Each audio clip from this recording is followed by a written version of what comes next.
घरे दिने सुशांत सिंह राजपूत रहुथिले आज सेही घरे अछंती दि केरला स्टोरी रो अभिनेत्री अदा शर्मा।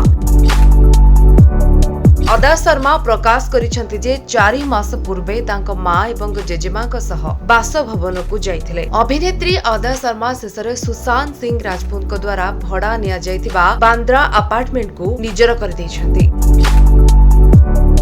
जेतेबेले से घरटी को नेबा पाई इंस्टाग्राम रे पोस्ट करथिले ताकू नै फैंस मानक मन रे उत्कंठा थिला एवं अनेक लोक तांको अनेक क्वेश्चन मध्ये पचारथिले। तबे वर्तमान सुशांत सिंह रहुथिबा अपार्टमेंट को से निजर कर दैछंती। निकटरे बॉम्बे टाइम्स को देइथिबा एक साक्षात्कार रे अदा शर्मा कहिसंती जे से 4 मास पूर्वे तांको मां एवं जेजेमांक सह सुशांत का अपार्टमेंट को स्थानांतर होइथिले। अदा 5 वर्षर लीज स्वाक्षर करबा पूर्वरु 3 वर्ष धरि अपार्टमेंट खाली थिला।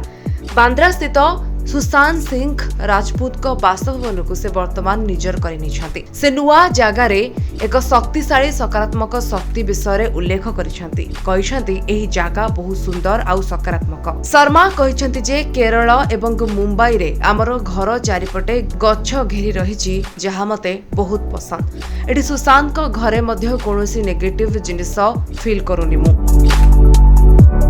तेबे से निज हिसाब रे घर को पुणी रिडिजाइन करिसेंती। से पूरा स्थान को धड़ा रंग देइछंती। एहा सहित से प्रथम महल को प्रार्थना कक्ष करिसेंती।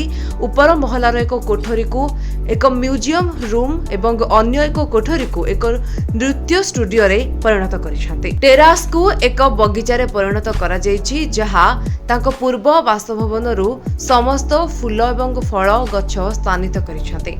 ए अपार्टमेंट पूर्वरु सुशांत सिंह राजपूत को द्वारा जून 2020 पर्यंत भड़ा दिया जाइथिला। सेही दिन ठारू एहा अव्यवहृत रहिथिला। एहाकु किए भी नेई नथिले। सुशांत डिसेंबर 2019 रे मासिक 4.5 लाख टंका रे लीज नेथिले।